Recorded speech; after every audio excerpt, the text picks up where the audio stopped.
One of my favorite things to do is to mix psychedelic ceremonies with the diligencing of investments or even looking at business strategy. Sometimes people think, well, how could you possibly do those two things together at once? It's one of my favorite things to do is when you can bring together the wisdom and the transmission of the mushrooms with our desire to invest and build great things on the planet. One of my favorite stories is one time I was working with someone who is a luminary in the longevity space. And this person had a very, very profound experience with the mushrooms, very ego crushing, very humbling. And when they opened their eyes for the first time coming out of the experience, they looked at me and they said, wow, all of this longevity stuff, it doesn't really matter, does it? And that's one of my favorite stories of how the mushrooms can really help shift our consciousness and how and why we build things. My name is Sylvia Benito, and I am a healer, a shaman, chief investment officer, and a mom. I first started my journey in life with this question of human awakening. I really wanted to know, is it possible to wake up in my lifetime? Just like the way Buddha woke up, can I, an ordinary woman, can I wake up just like Buddha? And that question really drove the first 10 years of my life. And so I studied with every healer and shaman and high priestess that I could find on the planet. I really searched the ends of the earth for this thing called awakening. And at the end of my 20s, in a profound experience in India, I had that experience of awakening. That awakening for me was a life-changing moment, but I wasn't done yet. And how do I know? It's because I got some pretty beautiful downloads inside of that awakening. And the number one download that I received was this time of awakening on the planet is not the time for us to all go be in caves and wear white saris and renounce the world. This is the time where awakening wants to be completely embodied and ordinary and inside of our communities and inside of our companies.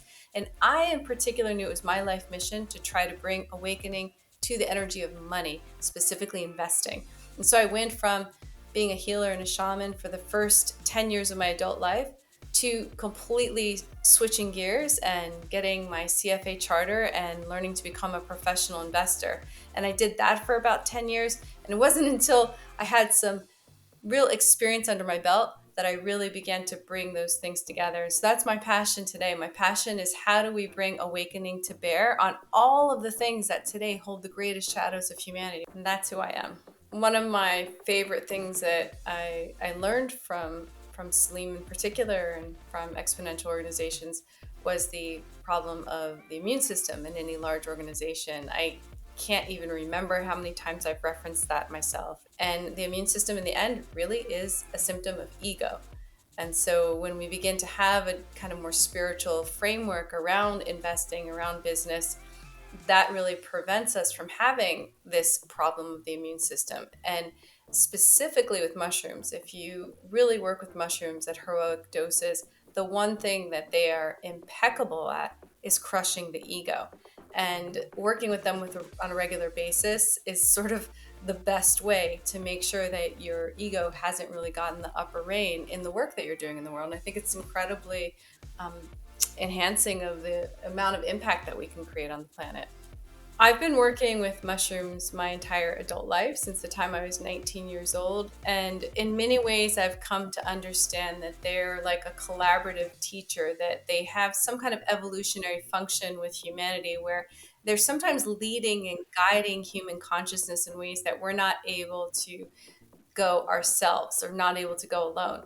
So some time ago, I was actually working with mushrooms and I was in a kind of deep healing state. And in that profound healing state, I heard a message that came to me and it felt like it came from the heavens. And the message was, God blesses the coders. And I thought, I wasn't typically thinking about coding as part of my day-to-day life. And I really sat and I said, well, what does that mean? God blesses the coders. And what I really understood from that was that the mushrooms are were in using the word, God as a proxy for anything, the mystery or the universe or spirituality. The mushrooms were pointing my awareness to the fact that coding was not just some kind of scientific, technological breakthrough, but coding had something inside of it that's also artistic, and you might even say spiritual.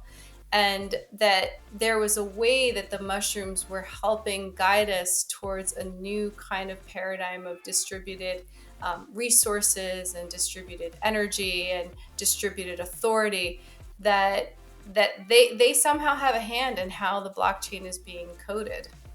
If I was a coder, which I'm not, but I am someone who understands the mushroom, I would definitely be looking at the mycelium network for some inspiration. The largest mushroom that we know of today is a mushroom that covers 2,400 acres. It's in Oregon.